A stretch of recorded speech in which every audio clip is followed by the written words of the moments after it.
আসসালামু আলাইকুম সবাইকে। আমাদের গত সপ্তাহের যে প্রশ্ন ছিল সেই প্রশ্নের সলিউশনটা নিয়ে হচ্ছে আজকে কথা বলবো। দ্যাট মিনস হচ্ছে 13 তারিখে শুক্রবারে তোমাদের যে পরীক্ষাটা হয়েছিল দশম শ্রেণীর, সলিউশনটা হচ্ছে আমরা দেখব। এখন আসি, আমরা এখান থেকে একটু খেয়াল করি যে তোমাদের কোশ্চেনটা ছিল কিন্তু এটা। তো একটা কেমিস্ট্রির কোশ্চেন ছিল আর একটা হচ্ছে ফিজিক্সের কোশ্চেন ছিল। তো চলো এক এক করে আমরা হচ্ছে এগেন সলিউশনটা করে ফেলি। আশা করি তোমরা সবাই করতে পেরেছো। স্টিল যারা করতে পারোনি তাদের জন্য হচ্ছে এই সলিউশনটা হচ্ছে নিয়ে আসা। তো ফার্স্টেই আমাদের যে কোশ্চেন ছিল, 1 নম্বরের প্রথম কোশ্চেনটা যে মেন্ডেলিফের পর্যায় সূত্রটা লেখো। এটা তোমাদের বইতে খুব ভালো মতনই আছে এবং তোমরা বই খুললেই হচ্ছে গিয়ে দেখতে পারবে। আশা করি সবাই পেরেছো। তারপরে হচ্ছে আমি একবার দেখিয়ে দিচ্ছি। সেটা হচ্ছে কি, দেখো যে আমাদের সলিউশনটা ছিল হচ্ছে যে বিভিন্ন মৌলের ভৌত ও রাসায়নিক ধর্মগুলি তাদের পারমাণবিক ভর বৃদ্ধির সাথে সাথে পর্যায়ক্রমে আবর্তিত হয়, একেই মেন্ডেলিফের পর্যায় সূত্র বলে। সো হালকা একটু যদি আমি ব্যাখ্যা করতে চাই, ব্যাখ্যা করলে আমাদের কি হবে খেয়াল করে দেখো। আমরা যদি লিথিয়াম, বেরিলিয়াম, তারপরে হচ্ছে boron, carbon, nitrogen, oxygen, fluorine, neon, এক্ষেত্রে খেয়াল করে দেখো, আমরা যখন বাম থেকে ডানের দিকে যাচ্ছি সেই ক্ষেত্রে আমাদের কি হচ্ছে দেখো, তীব্র ধাতু, তীব্র ধাতু থেকে মৃৎক্ষার ধাতু, মৃৎক্ষার ধাতু থেকে আমাদের একটু উভধর্মী বৈশিষ্ট্য আসতেছে। তারপর হচ্ছে কার্বন, সে একই সাথে ধাতুর বৈশিষ্ট্য দেখায়। মেইনলি সে নিজে অধাতু কিন্তু সে বিদ্যুৎ পরিবহন করে, এরকম ভাবে ধাতুর বৈশিষ্ট্য দেখাচ্ছে।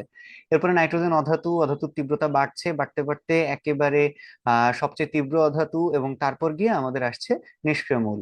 তার মানে খেয়াল করে দেখো, আমরা যখন ভর আস্তে আস্তে পরিবর্তন করি, লিথিয়ামের ভর ছিল হচ্ছে 7, বেরিলিয়ামের ভর ছিল হচ্ছে 9, এভাবে করে ভর বৃদ্ধির সাথে সাথে আমাদের এই ভৌত এবং রাসায়নিক ধর্মাবলী সাধারণত হচ্ছে কিন্তু কি হয়, পর্যায়ক্রমে আবর্তিত হতে থাকে। আর আবর্তিত হওয়ার কথা কেন বলছে, কারণ নিয়নের পরেই যদি আমরা পরবর্তী মৌল আসি ভরের দিক থেকে, সেটা হচ্ছে সোডিয়াম। এই সোডিয়ামের ভরটা কত, সোডিয়ামের ভরটা কিন্তু আহ 23, এবং আমাদের এই নিয়নের ভর কিন্তু ছিল কত, 20। তার মানে নিয়নের পরে সোডিয়াম, সোডিয়াম কিন্তু আবার পুনরায় একটা সক্রিয় ধাতু হচ্ছে। তো এটা হচ্ছে আমাদের সূত্রের ব্যাখ্যা। তো আশা করি এটা সবাই লিখতে পেরেছো। এবার প্রথম প্রশ্নে চলে আসি। প্রথম প্রশ্নেরই খ নম্বরে দেখছি আমরা হচ্ছে ডোবেরাইনারের ত্রয়ী সূত্র। ডোবেরাইনারের ত্রয়ী সূত্রের মধ্যে আমরা কি দেখতে পাচ্ছি? ওকে, ডোবেরাইনের ত্রয়ী সূত্রের ক্ষেত্রে আমরা যদি দেখতে চাই, সেই ক্ষেত্রে আমরা সলিউশনটা কি পাবো, যে মৌলগুলি যখন হচ্ছে পারমাণবিক ভরের ক্রম অনুযায়ী সাজানো হয়, তখন এই তিনটি মৌলের মধ্যবর্তী মৌলের পারমাণবিক ভর অন্যান্য দুটি মৌলের পারমাণবিক ভরগুলির গড়ের প্রায় সমান, বা আমরা যেটাকে বলতে পারি হচ্ছে কাছাকাছি। ওকে, তাহলে এটা যদি তোমরা একটা এক্সাম্পল দেখতে চাও, সেই ক্ষেত্রে আমরা কি বলতে পারি, ধরো তোমার কাছে হচ্ছে তিনটি মৌল আছে। আমি সোজা সাপটা ভর অনুযায়ী সাজিয়েই হচ্ছে দেখাচ্ছি, গ্রুপ অনুযায়ী না, বরঞ্চ হচ্ছে পর্যায় অনুযায়ী দেখাচ্ছি। যেমন ধরো আমরা যদি এরকম বলি যে একটা মৌল আছে তোমার কাছে হচ্ছে কার্বন, কার্বনের সাথে হচ্ছে গিয়ে নাইট্রোজেন, এবং তার সাথে হচ্ছে অক্সিজেন। খেয়াল করে দেখো, আমাদের কার্বনের ভর হচ্ছে কত ছিল, কার্বনের ভর হচ্ছে 12, নাইট্রোজেনের ভর হচ্ছে 14, এবং হচ্ছে অক্সিজেনের ভর হচ্ছে 16। তিনটা মৌলকে আমরা পরপর করে সাজালাম। সাজানো হলে এই তিনটি মৌলের মধ্যবর্তী মৌলের ভর, তার মানে এই ভরটা হচ্ছে আমাদের প্রথম এবং তৃতীয় মৌলের ভরের সমান, ভরের গড়ের সমান, দুঃখিত। তাহলে আমাদের কি হচ্ছে ব্যাপারটা খেয়াল করে দেখো, 12 + 16, আমি এটাকে 2 দিয়ে ভাগ করছি, মানে গড় করে ফেললাম, গড় করলে দেখা যাবে 14 আসতেছে। এখন হচ্ছে তোমাদের একটা প্রশ্ন থেকে যেতে পারে যে আমরা যদি এই তিনটা মৌল না নিয়ে পরবর্তী তিনটা মৌল নিতাম, যেমন হচ্ছে নাইট্রোজেনের পরবর্তী মৌলটা আমরা নিচ্ছি হচ্ছে নাইট্রোজেন, অক্সিজেন, এবং তার পরবর্তী মৌল হচ্ছে ফ্লোরিন। তাহলে ফ্লোরিনের ক্ষেত্রে তুমি যদি ভর দেখো, এর ভরটা আসে হচ্ছে 19। তাহলে আমরা একটু খেয়াল করে দেখো যে আমরা নাইট্রোজেনকে নিলাম ধরো, আর প্রথম আর তৃতীয় মৌলের ভরের গড়টা একটু হিসেব করি। গড়টা হিসেব করলে আমাদের কি হচ্ছে, যে 14 + 19 / 2। তাহলে আমাদের ক্যালকুলেশন করলে হিসেবটা হবে হচ্ছে 16.5। এখন খেয়াল করে দেখো, এটা কিন্তু এই দ্বিতীয় মৌলের সাথে হুবহু মিলে যায়নি, কিন্তু তুমি যেটা পাচ্ছ সেটা হচ্ছে এই ভরের কাছাকাছি একটা ভ্যালু। এর জন্যই আমাদের এই সূত্রের মধ্যে হচ্ছে এরকম ভাবে বলা হয়, ভরগুলির গড়ের সমান, বা আমরা বলতে পারি তার কাছাকাছি। তার কাছাকাছি তোমাদের বইয়ে যদি আহ, সংজ্ঞাটা তোমরা দেখো বা ত্রয়ী সূত্রটা দেখো, সেই ক্ষেত্রেও তোমরা এরকম করে একটা সংজ্ঞা পাবে। তো আশা করি এটাও বুঝতে পেরেছো। এরকম ভাবে জাস্ট ত্রয়ী সূত্রটা লিখে নিচে হচ্ছে একটা এক্সাম্পল দিয়ে দিলেই কিন্তু তোমার ব্যাখ্যাও হয়ে যাচ্ছে এবং তুমি ফুল মার্কস ইনশাল্লাহ পেয়ে যাবে। ওকে, এবার চলে আসি আমাদের তৃতীয় প্রশ্নটায়। তৃতীয় প্রশ্নটা বলেছিল পর্যায় সারণীতে উদ্দীপকের মৌলসমূহের অবস্থান নির্ণয় করো। তাহলে উদ্দীপকের মৌল তিনটা কি কি আমাদের দেখো, আমরা একটু মৌলগুলাকে একটু ডিফাইন করি। আমরা এটার সলিউশনটা এই জায়গায় করে ফেলবো। দেখো, একের আমরা বলছি হচ্ছে যে গ। ওকে, ফাইন। তাহলে আমাদের এ মৌলটা কি? এ মৌলটার হচ্ছে আহ 6টা প্রোটন আছে বা পারমাণবিক সংখ্যা হচ্ছে 6। তারপরে হচ্ছে বি। বি এর ক্ষেত্রে হচ্ছে আমরা দেখলাম 7, এবং হচ্ছে গেন সি। সি এর ক্ষেত্রে আমরা দেখছি হচ্ছে 8। চলো এদেরকে একটু ইলেকট্রন বিন্যাস করে দেখি। ধরো আমরা র্যান্ডমলি চিনি না এ কে, যদিও তোমরা জানো যে পারমাণবিক সংখ্যা 6 মানে হচ্ছে সে কার্বন, স্টিল ধরে নাও আমরা জানি না, র্যান্ডম একটা মৌল। তাহলে আমরা এখান থেকে কি করছি, এ 6 ইলেকট্রন বিন্যাসটা করি। তোমরা এই ইলেকট্রন বিন্যাসটা খুব ভালো মতন পারো, হয়তো বা আমরা পরবর্তী কোনো একটা সময়ে আবার একবার একটা ইলেকট্রন বিন্যাসের উপর ক্লাস নিবো ইনশাল্লাহ। আচ্ছা, এখন দেখো আমরা এটা হিসেব করলে কি হয়, 1s2, 2s2, এরপরে হচ্ছে আমাদের 2p2।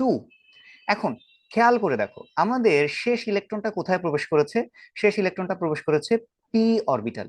ওকে, আচ্ছা, এখন একটু খেয়াল করে দেখো, যখন আমরা ইলেকট্রন বিন্যাস করব, সর্বোচ্চ কক্ষপথ সংখ্যা, দ্যাট মিন্স সর্বোচ্চ এন নাম্বার, এটা হচ্ছে তার এন নাম্বার। এন নাম্বারটাই হবে হচ্ছে তার পর্যায় সংখ্যা। তাহলে এই ক্ষেত্রে আমরা বলতে পারছি হচ্ছে কি, পর্যায় সংখ্যা বা পিরিয়ড, পর্যায় সংখ্যা, বা আমরা বলতে পারছি হচ্ছে পিরিয়ড কত হচ্ছে, পিরিয়ড হচ্ছে 2। ফাইন। এটা সবগুলোর ক্ষেত্রে সব ইলেকট্রন বিন্যাস করলে সর্বোচ্চ এই পর্যায় সংখ্যাই হবে বা এন নাম্বারই হবে তার পর্যায়। আর তাহলে আমরা বুঝে ফেললাম এর ক্ষেত্রে পর্যায় হচ্ছে 2। এবং তাহলে চলো, শেষ ইলেকট্রন যদি পি অরবিটালে প্রবেশ করে, সেই ক্ষেত্রে তার গ্রুপ নম্বর হবে পি। পি এর সাথে যে এস আছে, এস এর সংখ্যাটা +10। তাহলে আমরা এখান থেকে একটু ভ্যালুগুলা বসিয়ে দিই। পি এ আমার কয়টা ইলেকট্রন আছে? পি এ কিন্তু আমাদের 2টা ইলেকট্রন আছে। তাহলে আমরা এখান থেকে বলছি হচ্ছে 2, প্লাস এস এ কয়টা ইলেকট্রন আছে? 2টা, প্লাস আমাদের কত আছে? 10। তাহলে আমরা যদি হিসেব করি, হিসেব করলে দেখবো আমাদের ভ্যালু আসছে 14। তার মানে গ্রুপ সংখ্যা হচ্ছে কি, 14। খুব ইজি, তোমরা যদি পর্যায় সারণীটা বের করে দেখো সেই ক্ষেত্রে তোমরা পেয়ে যাবে যে গ্রুপ নাম্বার 14 এবং পর্যায় নাম্বার 2 এর মধ্যে আমরা আমাদের কাঙ্ক্ষিত এই মৌলটি পেয়ে যাবো। দ্যাট মিনস মৌলটা হচ্ছে কার্বন। এবার চলো সেকেন্ড যে মৌলটা আছে, সেকেন্ড মৌলটা কি বলেছে, এটা হচ্ছে গেন বি। বি এর ক্ষেত্রে দেখলাম হচ্ছে 7, ইলেকট্রন বিন্যাসটা ঠিক আগের মতোই হবে, খুব ইজিলি আমরা এগিয়ে যাই। 1s2, 2s2, 2p, এটা হচ্ছে কি 3। তার মানে এটার ক্ষেত্রে আমাদের আমরা কি পাচ্ছি, আমরা পাচ্ছি এর পর্যায় বা নাম্বার অফ পিরিয়ড 2, যেহেতু সর্বোচ্চ কক্ষপথ সংখ্যা 2 বা এন নাম্বার 2। আর এটার ক্ষেত্রে আমরা গ্রুপ কি পাবো, দেখো শেষ ইলেকট্রন যেহেতু আমাদের পি অরবিটালে প্রবেশ করেছে, সেহেতু আমরা হিসেব করতে পারি কি 3, পি এর নাম্বারটা প্লাস এস এর নাম্বারটা, দ্যাট মিনস 2, প্লাস আমরা হিসেব করবো হচ্ছে কি 10 যোগ করছে। 10 যোগ করলে আমরা টোটাল ভ্যালু পাচ্ছি হচ্ছে 15। তার মানে সে 15 নাম্বার গ্রুপে অবস্থান করছে। ফাইন। লাস্ট যে মৌলটা আছে সেই মৌলটা হচ্ছে আমাদের কার্বন। কার্বনের ক্ষেত্রে, সরি কার্বন বলছি, সি। সি মৌলটা আমরা জানি না যে কোন মৌল নিয়ে কথা বলছি আর কি। তো ওই এভাবে চিন্তা করে আমরা যদি দেখি, তাহলে আমাদের মৌলটা হচ্ছে গিয়ে সি মৌল। সি মৌলের পারমাণবিক সংখ্যা ছিল 8। 8 এর ক্ষেত্রে আমরা লিখতে পারি পুনরায় আগের মতো 1s2, 2s2, 2p4। তাহলে 2p4 যদি হয়, দেখো এই ক্ষেত্রেও আমাদের পর্যায় সংখ্যা, নাম্বার অফ পিরিয়ড কত হচ্ছে 2। এবং এই ক্ষেত্রে আমাদের কি হচ্ছে, গ্রুপ সংখ্যা যদি আমরা নির্ণয় করতে চাই, আমাদের গ্রুপ সংখ্যা ইতোমধ্যে হয়তোবা তোমাদের মুখস্থই হয়ে গিয়েছে। যদি শেষ ইলেকট্রন পি তে প্রবেশ করে, পি এর সংখ্যা দ্যাট মিনস 4 আছে এখানে, আমরা যোগ করছি 4 + 2 +10, দ্যাট মিনস হচ্ছে 16। তার মানে 16 নাম্বার গ্রুপে আমরা হচ্ছে সি মৌল অর্থাৎ অক্সিজেনকে কিন্তু পেয়ে যাবো। খুব ইজি একটা কোশ্চেন ছিল, আশা করি সবাই এটা করতে পেরেছো। ওকে স্যার, আশা করি এটাতেও আমাদের কোনো প্রবলেম হচ্ছে না।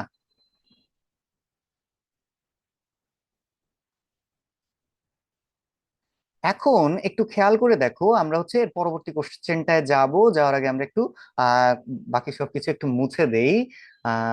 চলো বড় একটা রাবার নিয়ে নিচ্ছি। আরো একটা কোশ্চেন ছিল অন্য ক্লাসের সলিউশনের জন্য, ওই কোশ্চেনটা সামনে চলে এসেছিল। সমস্যা নেই, ওটাও আমি গ্রুপে আপলোড করে দিব ইনশাল্লাহ। আচ্ছা, এখন আমরা পাচ্ছি হচ্ছে ঘ নাম্বার কোশ্চেনটা। মিনওয়াইল তোমরা ঘ নাম্বার কোশ্চেনটা দেখতে থাকো। ঘ নাম্বার কোশ্চেনে আমাদের বলেছে কি যে উদ্দীপকের কোন মৌলটির আয়নীকরণ শক্তি সবচেয়ে বেশি, যুক্তি সহ বিশ্লেষণ করো। তাহলে আমরা কিন্তু মৌল তিনটা দেখে ফেলেছি, এবং দেখে ফেলার সাথে সাথে আমরা হচ্ছে তাদের ইলেকট্রন বিন্যাসটাও আমরা একটু লিখে ফেলি। একের ঘ, ইলেকট্রন বিন্যাসটা আমাদের খুব বেশি দরকার। দেখো, এর ক্ষেত্রে আমাদের কি ছিল, 6 ইলেকট্রন বিন্যাস করলে আমরা পেয়ে যাচ্ছিলাম হচ্ছে 1s2 2s2। আমাদের হিসাবের সুবিধার্থে আমরা একটা কাজ করব, যেটা হচ্ছে তিনটা মৌলই একই পর্যায়ের মৌল। আগের কোশ্চেনটার মধ্যে আমরা দেখেছি। যার কারণে এইবার হচ্ছে আমরা ইলেকট্রন বিন্যাসটাকে একটু অরবিটাল অনুযায়ী সাজাবো। অরবিটাল অনুযায়ী সাজালে আমাদের কি হচ্ছে, আমাদের নর্মালি ছিল 2p2, জিনিসটাকে আমরা যদি অরবিটাল অনুযায়ী সাজাই তখন হবে 2px1 2py1। স্যার এটা একটু খেয়াল রাখবো, এভাবে ইলেকট্রন বিন্যাস করলে আমাদের হিসাব করতে বেশ সুবিধা হবে। আচ্ছা, পরের মৌলটার ক্ষেত্রে আমরা একটু চলে আসি। পরের মৌলটা কি ছিল, A6 ছিল, তারপর একটা ছিল হচ্ছে B7। B7 যদি হয় সেক্ষেত্রে আমরা ইলেকট্রন বিন্যাস করি 1s2 2s2, সিমিলার ওয়েতে 2p তে ছিল 3, তাহলে তিনটা ইলেকট্রন কিভাবে তিনটা অরবিটালে বিন্যস্ত হয়েছে সেটা আমি একটু বিশ্লেষণ করে দেখাই। 2px1 2py1, এক্ষেত্রে হচ্ছে 2pz1। তার মানে দেখো তিনটা ইলেকট্রন পূর্ণ করে দিলাম। এবার ফাইনালি হচ্ছে কিনা আমরা মৌলটা নিব কোনটা, আমরা ফাইনালি মৌলটা নিচ্ছি হচ্ছে আহ সি। সি মৌলের ক্ষেত্রে আমরা দেখতে পাবো হচ্ছে C8, ইলেকট্রন বিন্যাস করি 1s2 2s2। এরপরে হচ্ছে টুটা একটু ভালো করে দেই, বুঝতে সুবিধা হবে।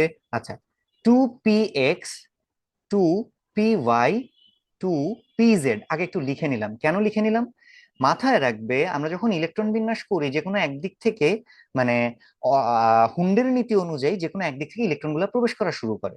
তাহলে ধরো আমরা পিএক্স থেকে একটা করে ইলেকট্রন যাচ্ছে, তাহলে আমাদের 2px এ কি হইতো 1, 2py তে 1, 2pz এ 1, আরো একটা ইলেকট্রন কিন্তু বাকি আছে, যেহেতু পিতে 4টা ইলেকট্রন ছিল।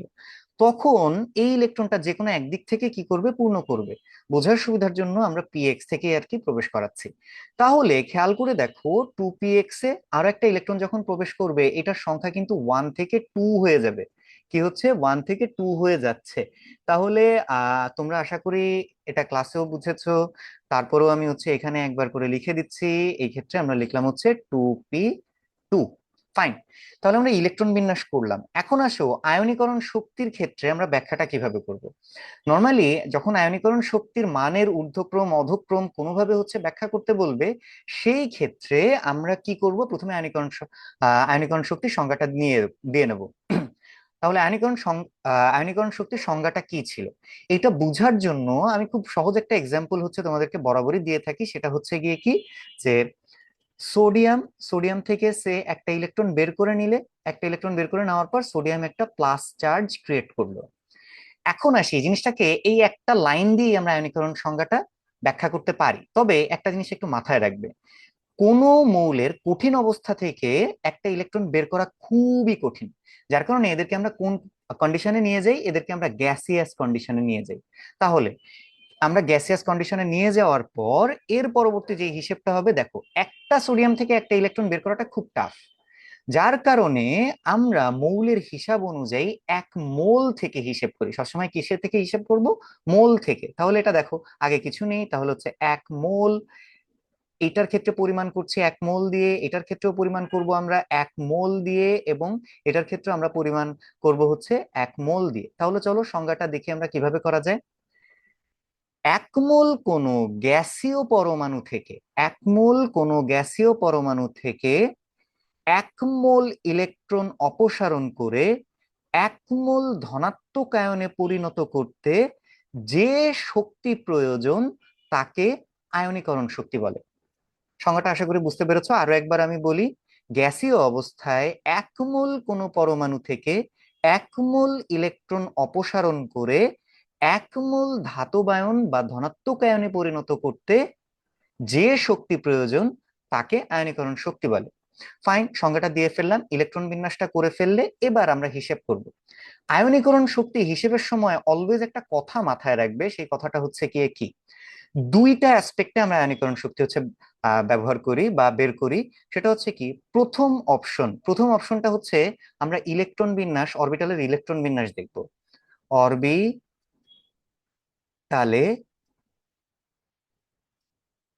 ইলেকট্রন বিন্যাস, খেয়াল রাখবে আমরা যখন অরবিটালে ইলেকট্রন বিন্যাস করি, অরবিটালে ইলেকট্রন বিন্যাস করলে যদি কোনো কক্ষপথ অর্ধপূর্ণ অর্ধপূর্ণ কিংবা সম্পূর্ণ হয়, তাদের থেকে একটা ইলেকট্রন বের করে আনাটা অনেক বেশি কঠিন। আবারও বলি, অরবিটালে ইলেকট্রন বিন্যাস করলে সবচেয়ে বেশি কষ্ট হবে ইলেকট্রন বের করে নিয়ে আসতে যদি ওই অরবিটাল গুলো ইলেকট্রন দ্বারা পূর্ণ হয়। তার মানে আমরা কি বলতে পারছি, সে ডি অরবিটালে 10টা ইলেকট্রন আছে, কিংবা পি অরবিটালে 6টা ইলেকট্রন আছে, কিংবা এস অরবিটালে 2টা ইলেকট্রন আছে। এদের থেকে ইলেকট্রনটা বের করা টাফ, তার মানে এদের ক্ষেত্রে সবচেয়ে বেশি শক্তি প্রয়োজন। সেকেন্ড অ্যাসপেক্টেই আমরা এখান থেকে দেখব, যদি অর্ধপূর্ণ হয়, এটা তো সম্পূর্ণ হয়েছে, সম্পূর্ণ থেকে ইলেকট্রন বের করা টাফ। এখন আসি, যদি অর্ধপূর্ণ হতো, তার মানে ডি তে 5টা ইলেকট্রন, 10-এর অর্ধেক 5, কিংবা পি তে 3টা ইলেকট্রন ছিল, এই ক্ষেত্রেও শক্তি বেশি হবে, কিংবা এস এ, নর্মালি এস এর ক্ষেত্রে আর বলা যায় না, এস এ তো আসলে 2টা দিয়ে পূর্ণ হয়, একটা হলে তো সেই ক্ষেত্রে একটাই থাকতে পারে আর লোয়েস্ট, তাহলে হচ্ছে এস এ থাকলে এস এর কথাটা আমরা নাই বললাম। এখন দেখো, যদি এই দুইটা কন্ডিশন ফুলফিল না করে, তখন আমরা আকারের হিসেবে যাব। তখন আমরা কোথাকার হিসেবে যাব, আকারের।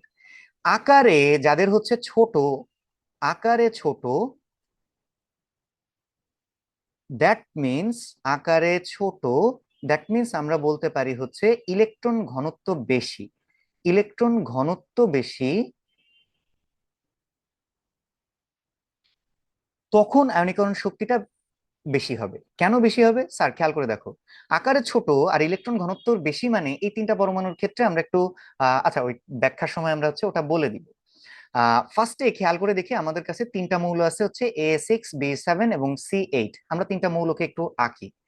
A6, তার মানে আমরা এখান থেকে বলছি হচ্ছে A6 প্রথম কক্ষপথে হচ্ছে কয়টা ইলেকট্রন থাকছে স্যার, প্রথম কক্ষপথে হচ্ছে 2টা ইলেকট্রন, 1s2, এই যে আমি 2টা দিয়ে দিলাম। আমাদের দ্বিতীয় কক্ষপথ যে আছে, দ্বিতীয় কক্ষপথের ক্ষেত্রে আমরা যদি একটু হিসেব করি, এই যে হচ্ছে আমরা বললাম দ্বিতীয় কক্ষপথ, দ্বিতীয় কক্ষপথে এটার ইলেকট্রন আছে কয়টা, খেয়াল করে দেখো sir, 2s2, 2p2। That means এই জায়গায় আমার ইলেকট্রন হচ্ছে 1, 2, 3, 4, টোটাল ইলেকট্রন হলো 4টা। সিমিলারলি আমরা হচ্ছে কিন্তু পরেরগুলোতে একটু হিসেব করি, আমি সবগুলোতে আগে একটু দ্বিতীয় কক্ষপথ পর্যন্ত এঁকে ফেলি, তাহলে হচ্ছে তোমাদেরকে বোঝাতেও সুবিধা হবে। হাত দিয়ে বৃত্ত আঁকাটা খুব টাফ একটা ব্যাপার, আর গ্রাফিক্স টাইপে করা তো আসলে আরো বেশি টাফ হয়। তোমরা যারা ক্লাস করো তারা হচ্ছে কিনা হয়তো বা খেয়াল করে থাকবে, এই গ্রাফিক্স টাইপে আঁকাটা একটু টাফ হয়। আচ্ছা যাক, এখন খেয়াল করে দেখি, আমাদের তাহলে এই মৌলটার মধ্যে ইলেকট্রন একটা বেড়ে যাচ্ছে, 1, 2, 3, 4, 5, এন্ড ফাইনালি এই মৌলটার মধ্যে আমাদের কি হচ্ছে, 1, 2, 3, 4, 5, 6। আচ্ছা, তোমরা হয়তো বা মনে করতে পারো যে স্যার আপনি সাধারণত আমরা আঁকার সময় তো কি করি, দুটো করে ইলেকট্রন পাশাপাশি দেই, যেমন হচ্ছে গিয়ে যে এটার ক্ষেত্রে হয়তো বা আমরা এরকম দিতাম, 2টা ইলেকট্রন পাশে, 2টা ইলেকট্রন পাশে। বাট মাথায় রাখবে, সাধারণত কক্ষপথের মধ্যে ইলেকট্রন গুলো তাদের থেকে সর্বোচ্চ দূরে অবস্থান করে, যার কারণে আমরা হচ্ছে কি বেশ প্রত্যেককে দূরে দেওয়ার আর কি একটা ট্রাই করেছি। এখন আসুন, খেয়াল করে দেখো, প্রত্যেকটার সেন্টারে, যেমন এইটার সেন্টারে আমার 6টা প্রোটন ছিল, এইটার সেন্টারে আমার 7টা প্রোটন ছিল, এবং এইটার সেন্টারে আমাদের 8টা প্রোটন ছিল। তাহলে এই শেষ কক্ষপথের ইলেকট্রন গুলোকে 8টা প্রোটন আকর্ষণ করছে, এই শেষ কক্ষপথের ইলেকট্রন গুলাকে 7টা আকর্ষণ করছে, এবং এই শেষ কক্ষপথের ইলেকট্রন গুলাকে 6টা প্রোটন আকর্ষণ করছে। এখন দেখো, তাহলে বলতো ইলেকট্রনের প্রতি কার আকর্ষণ বেশি হবে, নিশ্চয়ই 8টা প্রোটন যেখানে একটা ইলেকট্রনকে আকর্ষণ করছে, এদের আকর্ষণটা বেশি হবে, এবং আকর্ষণটা বেশি হলে এরা অপেক্ষাকৃত কাছে দিয়ে ঘোরা শুরু করবে, এবং প্রত্যেকের যেহেতু কক্ষপথ সংখ্যা 2টা করে, তার মানে একই জায়গার মধ্যে যখন আকর্ষণটা একটু বেশি হয়, তারা হালকা একটু কাছে চলে আসে, অর্থাৎ আকারটা ছোট হয়ে আসতেছে। বাম থেকে ডানে মৌলগুলো সাধারণত এভাবে আকারটা ছোট হয়, শেষ কক্ষপথে ইলেকট্রন ঘনত্ব বৃদ্ধি পায়। ওকে, আচ্ছা, এটাও আশা করি বুঝতে পেরেছো। এখন চলে আসি স্যার, আমরা আয়নীকরণ শক্তির ক্ষেত্রে একটু হিসেব করব। প্রথম মৌলটার ক্ষেত্রে আমাদের কি ছিল? প্রথম মৌলটার ক্ষেত্রে একটু খেয়াল করে দেখো, আমাদের টু টু পি দুটো ছিল। এটা কি এটা কি আমাদের পূর্ণ হয়েছে? অরবিটাল পূর্ণ হয়েছে? হয়নি কিন্তু, ফাইন। অর্ধপূর্ণ কি হয়েছে?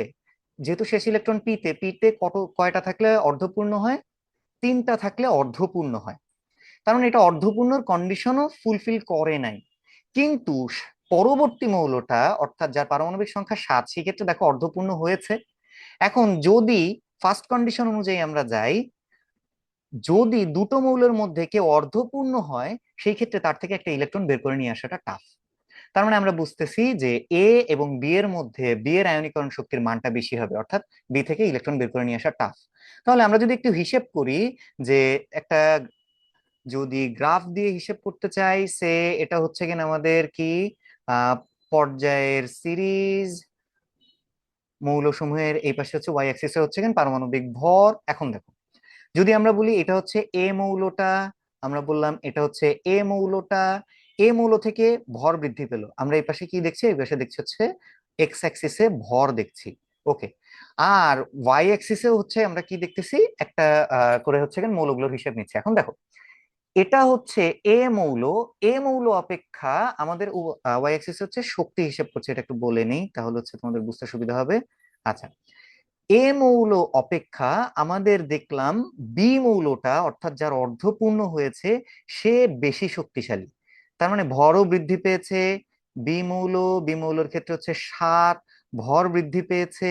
ভর বৃদ্ধির সাথে সাথে শক্তিও বৃদ্ধি পেয়েছে। তার মানে আমরা দেখলাম গ্রাফটা হচ্ছে কিঞ্চিত এরকম হয়ে গেল।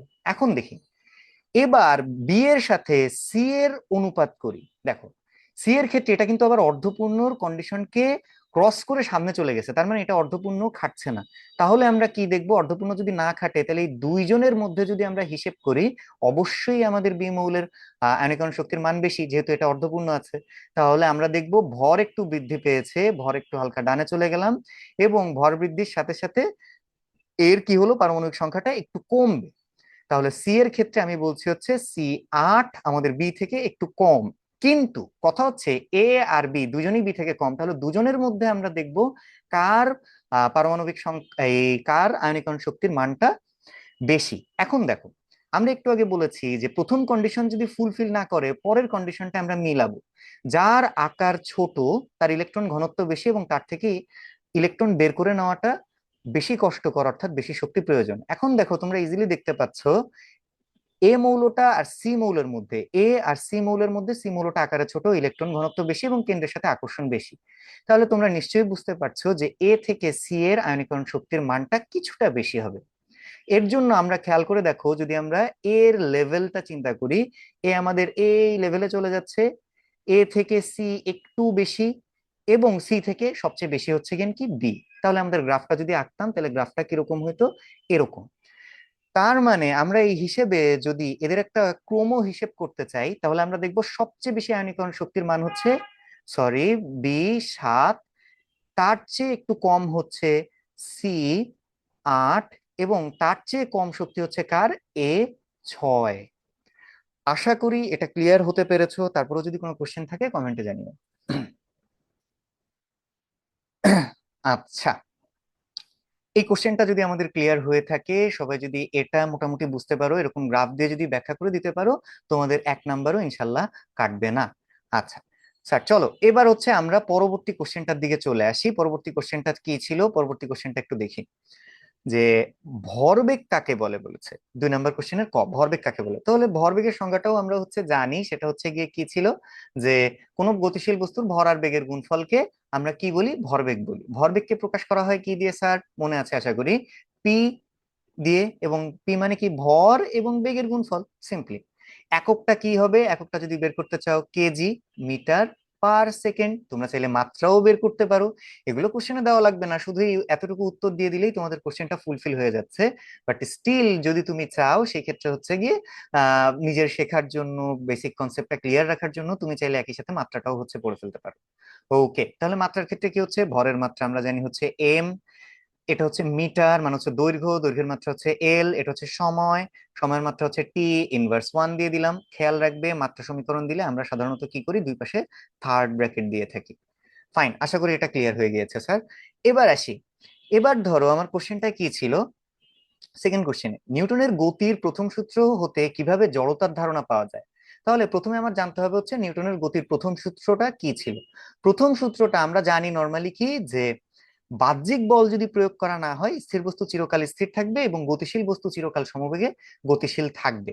তাহলে প্রথম কথা আমরা এখান থেকে কি পাচ্ছি, যে স্বাভাবিকভাবে তুমি চিন্তা করে দেখো, তোমার ঘরে যে কোনো একটা টেবিলের উপর তুমি তোমার একটা বই রেখে দিলে, যদি তোমার একটা বই রেখে দাও, তুমি যতদিন না এটাকে ধরবে ততদিন এটা এই জায়গাটায় স্থির থাকছে। সেকেন্ড কথাটা হচ্ছে বলছে, তোমরা যখন মহাকাশের মুভিগুলা দেখেছো, মহাকাশের মুভিগুলাতে দেখা যায় যে কিছু কিছু কিছু কিছু পাথর খণ্ড মহাকাশ দিয়ে কি করছে, অনবরত একটা সমবেগে চলতেই থাকছে। এটার স্পিড বাড়েও না, এটার স্পিড কমেও না। যতক্ষণ না এটার উপর বাহ্যিকভাবে কোনো একটা বল, অর্থাৎ ধাক্কা দেওয়া হবে বা এটাকে থামানোর জন্য একটা ব্যাকফোর্স ক্রিয়েট করা হবে, ততক্ষণ পর্যন্ত এটা চলতেই থাকে, তো চলতেই থাকে।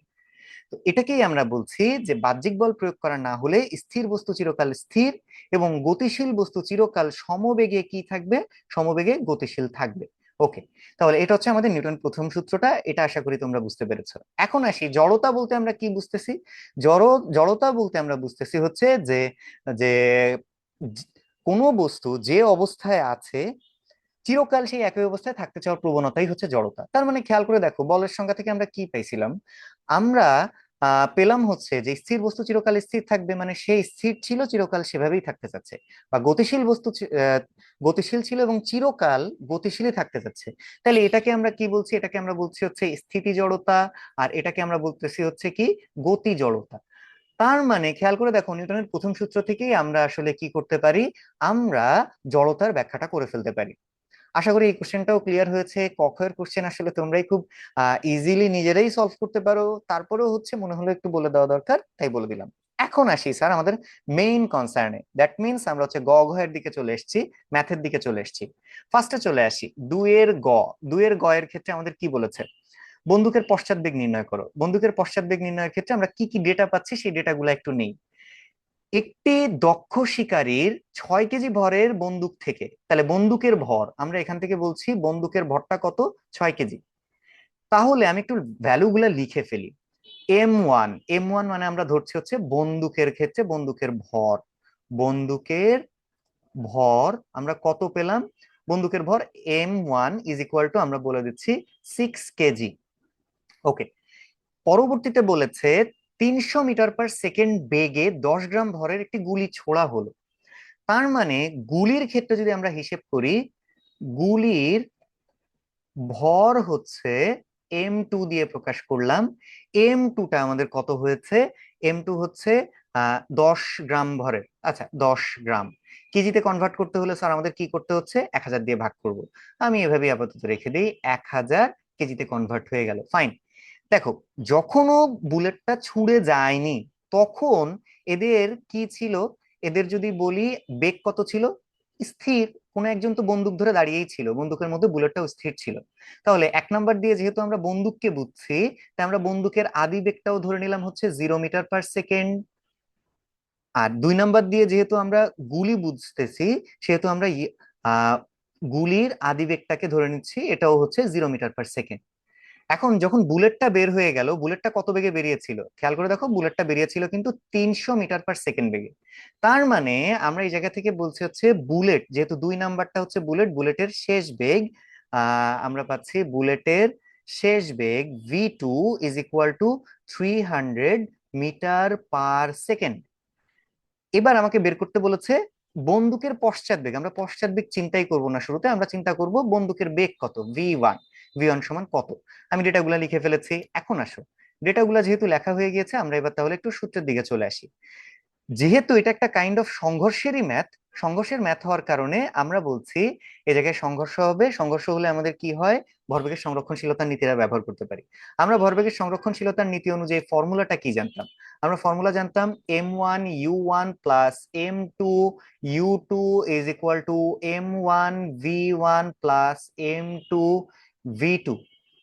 ওকে স্যার, তাহলে এবার আসো আমরা একটু ফর্মুলাটাকে ছোট করি। দেখো, এম ওয়ান এর ভ্যালু ছিল হচ্ছে 6 kg, 6 kg into u one means 0, লিখলাম 0 plus m two, m two এর ভ্যালু কত ছিল? এম টু এর ভ্যালু কিন্তু ছিল 10 গ্রাম, তাহলে 10 ডিভাইডেড বাই 1000, যেভাবে লিখেছিলাম সেভাবেই লিখলাম, ইন্টু 0, কারণ কি ইউ টু আদিবেগ 0 ছিল, ইজ ইকুয়াল এম ওয়ান মানে হচ্ছে 6 কেজি ইন্টু ভি ওয়ান, এটা আমরা জানি না, plus m two, that means আমি একটু নিচে লিখি এটা, প্লাস এম টু ভ্যালু ছিল হচ্ছে 10 divided by 1000 into v two, v two এর ভ্যালু কত ছিল স্যার?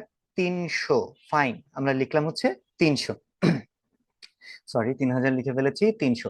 ওকে, এখন খেয়াল করে দেখো, আমার এই বাম পাশে জিরো এর সাথে আমি যা কিছুই গুণ দেই না কেন সবকিছুই তো জিরো হয়ে যাওয়ার কথা, তার মানে আমি টোটাল বাম সাইডে কি পাচ্ছি? আমি টোটাল বাম সাইডে জিরো পাচ্ছি, ইজ ইকুয়াল টু আমাদের কি থাকলো 6v1 প্লাস, আমাদের এখানে একটু ক্যালকুলেট করি, খেয়াল করে দেখো, আমরা ক্যালকুলেট করলে কি পাচ্ছি, 0 0 কাটা, 0 0 কাটা, আমাদের 10 10 কাটা চলে যাচ্ছে, 10 10 কাটা চলে গেল, তার মানে আমার এখান থেকে আছে কত? 3। ফাইন, পরবর্তীতে তাহলে আমরা একটু দেখি, 6v1 ইজ ইকুয়াল টু আমরা লিখতে পারি -3, মানে থ্রিটাকে বাম পাশে নিয়ে চলে আসলে -3 হয়ে যায়, তাহলে আমরা এই জায়গা থেকে লিখতে পারছি v1 is equal to -3 divided by 6, যাকে আমরা লিখতে পারি -0.5। স্যার, যখনই আমরা -0.5 মিটার পার সেকেন্ড পেলাম, এখন খেয়াল করে দেখো তো, আমরা যদি বুলেটের বেগকে ধরে নিই, বুলেট ডান দিকে যাচ্ছে, এটার ভ্যালুটা আমরা পজিটিভ ধরেছিলাম, এই যে খেয়াল করে দেখো, বুলেটের বেগকে আমরা পজিটিভ ধরেছি, কিছু নাই মানে এখানে একটা পজিটিভ আছে, তাহলে ডান দিকে যদি পজিটিভ হয়, বন্দুকের বেগটা আমরা কি পেলাম? আমরা কিন্তু পেলাম হচ্ছে নেগেটিভ, নেগেটিভ মানে তার দিকটা কি হয়ে যাচ্ছে? বিপরীত দিকে, তার মানে নেগেটিভ হওয়ার মানে আমরা বলছি বন্দুক পিছনের দিকে যাচ্ছে, অর্থাৎ মাইনাস পাওয়ার মানেই হচ্ছে বন্দুকের বেগটা পশ্চাৎ বেগ।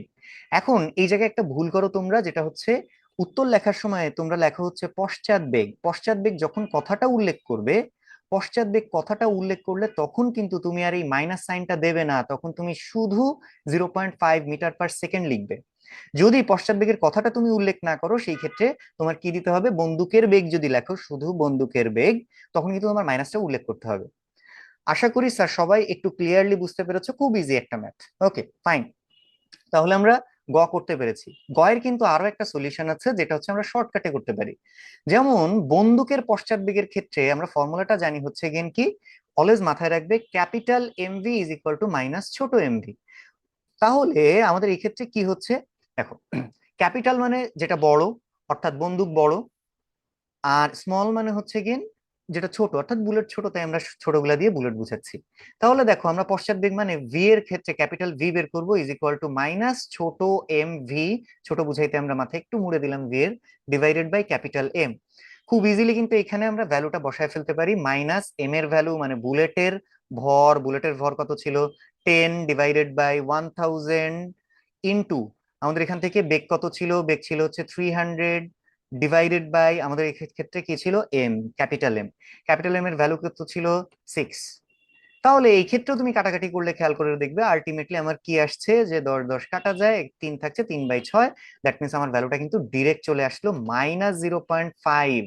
তুমি এভাবেও করতে পারো, যুক্তিসঙ্গত যে কোনো নিয়মে অঙ্ক গ্রহণযোগ্য, কিন্তু যেহেতু এখনকার বইতে কারিকুলামে আমাদের এই ফর্মুলাটা ডিরেক্ট নাই, অনেক সময় হচ্ছে স্কুলের টিচাররা হয়তোবা যে এই শর্টকাট ফর্মুলাটা হচ্ছে পছন্দ নাও করতে পারেন।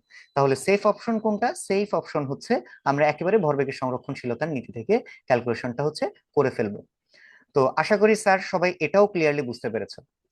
এবার স্যার আমরা একটু পরের কোশ্চেনটা একটু দেখি, ঘটনাটি কি ভরবেগের সংরক্ষণশীলতার সূত্র মেনে চলে? গাণিতিকভাবে বিশ্লেষণ করো। তাহলে চলো এই ক্যালকুলেশনটা আমরা একটু করার চেষ্টা করি। তাহলে ভরবেগের সংরক্ষণশীলতার নীতির জন্য আমরা একটু স্ক্রিনটা ক্লিন করে ফেলি। স্ক্রিনটা ক্লিন করে ফেলার পর খেয়াল করে দেখো স্যার, আমাদের আসছে হচ্ছে আহ সংরক্ষণশীলতার নীতি মানতে হলে তখন আমরা কিভাবে হিসেব করব? ঘ নাম্বারটা, সংঘর্ষের পূর্বে এবং সংঘর্ষের পরে মোট ভরবেগের সমষ্টি যদি সমান হয়, তখন আমরা বলি যে ভরবেগের সংরক্ষণশীলতার নীতি মেনে চলেছে। তাহলে আমরা শুরু করি একটু, সংঘর্ষের পূর্বে, সংঘর্ষের পূর্বে কি ছিল? তার মানে ফায়ার হওয়ার আগে, বুলেট থেকে ফায়ার হওয়ার আগে, সংঘর্ষের পূর্বে, সংঘর্ষের পূর্বে কি কি হিসেব পাচ্ছি দেখো। এম ওয়ান ছিল হচ্ছে, আমরা বললাম এক নাম্বারটা হচ্ছে বন্দুকের ক্ষেত্রে 6 কেজি, বন্দুকের আদিবেগ কত ছিল? 0 মিটার পার সেকেন্ড। ফাইন, তাহলে আমরা কি পাচ্ছি, বুলেটের ভর M2 = 10 গ্রাম। 10 গ্রামটাকে অবশ্যই আমরা কেজিতে কনভার্ট করে নিব, কারণ এসআই এককে আমরা হিসেব করি, 1000 দিয়ে ভাগ করে ফেললাম, কেজিতে কনভার্ট হয়ে গেল। এবার আসো ইউ টু। ইউ টু এর মান কত হচ্ছে? ইউ টু এর মান হচ্ছে, এটাও 0 ছিল, কারণ কি বুলেট ছোড়ার আগে সেটা কি স্থিরে ছিল। তাহলে সংঘর্ষের পূর্বে আমরা এবার লিখব মোট ভরবেগ এর সমষ্টি। মোট ভরবেগের ভরবেগের সমষ্টি। মোট ভরবেগের সমষ্টি আমাদের কত হচ্ছে? খেয়াল করে দেখো স্যার, আমরা বলতে পারছি হচ্ছে M1 U1 plus M2 U2। খেয়াল করে দেখো, আমরা তাহলে ক্যালকুলেশনটা করলে কি দাঁড়াচ্ছে? এম ওয়ান এর ভ্যালু হচ্ছে 6 কেজি ইন্টু 0, প্লাস আমাদের কি হবে, প্লাস এম টু হচ্ছে 10 ডিভাইডেড বাই 1000, 1000 আমাদের কত আসছে? 0। তার মানে আলটিমেটলি জিরোর সাথে কিছু গুণ হইলে পুরাটা মিলে 0 হয়ে যাচ্ছে। এখন চলো আমরা দেখি হচ্ছে সংঘর্ষের পরে ভরবেগের সমষ্টি কি হয়। সংঘর্ষের পর পর আমরা কি কি ভ্যালু পেয়েছি, আবার দেখো একটু লিখি। এম ওয়ান হচ্ছে 6 কেজি, যেহেতু বন্দুকের ভর। এবার আসি ভি ওয়ান। যেহেতু সংঘর্ষের পরে আমরা শেষ বেগ নিয়ে ক্যালকুলেট করছি, তাই ভি ওয়ানটা নিব। গত কোশ্চেনে তুমি বের করেছো সংঘর্ষের পরে মোট ভরবেগের সমষ্টি আমাদের এখান থেকে কি হচ্ছে, -0.5 মিটার পার সেকেন্ড। ওকে, এবার আসি বুলেটের ভর M2 আমাদের কত ছিল? 10 গ্রাম। তাহলে আমাদের কি হচ্ছে, 10 ডিভাইডেড বাই 1000। এটা হচ্ছে কেজিতে কনভার্ট করে নিলাম, একবারে ডিরেক্ট করে নিয়েছি, যেহেতু আগেও ক্যালকুলেশন করা হয়েছে, এবার আর বললাম না। এবার ভি টু সমান কত হচ্ছে? ভি টু সমান হচ্ছে 300 meter per second. 300 meter per second. 300 meter per second. তো এবার চলো আমরা সংঘর্ষের পর মোট ভরবেগের সমষ্টিটা দেখি। তাহলে মোট ভরবেগের সমষ্টি আমাদের কত হচ্ছে? M1 V1 plus M2 V2। চলো ভ্যালুগুলো বসিয়ে দেই। M1 এর ভ্যালু কত ছিল? 6 কেজি, ইন্টু V1 এর ভ্যালু কত ছিল? -0.5, প্লাস M2 এর ভ্যালু কত ছিল? 10 ডিভাইডেড বাই 1000, ইন্টু এটার ভ্যালু কিন্তু ছিল 300। ফাইন স্যার, খেয়াল করে দেখো, তাহলে আমরা ক্যালকুলেট করলে কি হচ্ছে, 6 কে হাফ দিয়ে গুণ করছি এবং মাইনাস আছে একটা, তার মানে আমরা লিখতে পারি -3 প্লাস, এখানে ক্যালকুলেট করি স্যার, কাটাকাটি করি, আবার একটু খেয়াল করলে দেখবে এইসব অঙ্কগুলো পুরো হাতে হাতে কিছু জিনিস করে ফেলা যায়, খুব ইজি হয়। তো এটা কাটাকাটি চলে গেল, তাহলে এটা কি হচ্ছে, +3 হলো। তাহলে আমরা এখান থেকে পাচ্ছি হচ্ছে +3, তাহলে +3 - 3 কত হচ্ছে? 0। ওকে, তাহলে খেয়াল করে দেখো, সংঘর্ষের পূর্বে মোট ভরবেগের সমষ্টি ছিল 0, সংঘর্ষের পরেও মোট ভরবেগের সমষ্টি হয়েছে 0। খুব ইজি একটা ম্যাথ, ইজিলি চাইলে তোমরা হচ্ছে করে ফেলতে পারতে, জাস্ট হচ্ছে ডেটাটা এখানে মাইনাসটা নিতে হবে, এটা একটু খেয়াল রাখলেই দেখবে ভরবেগের সংরক্ষণশীলতার নীতিও আমরা প্রমাণ করে ফেলতে পারছি। ওকে, আশা করি সবাই খুব পরীক্ষা ভালো দিয়েছো, এবং নেক্সট টাইম যদি এটা বুঝে না থাকো এখনো, এটা ভিডিওটা দেখার পরে আশা করি পারবে, এবং নেক্সট টাইমে এই কমন মিস্টেক গুলা করবে না। এবং এই বন্দুকের ম্যাথ কিন্তু বেশি ইম্পর্টেন্ট। ওকে, ভালো থাকবে সবাই। খোদা হাফেজ।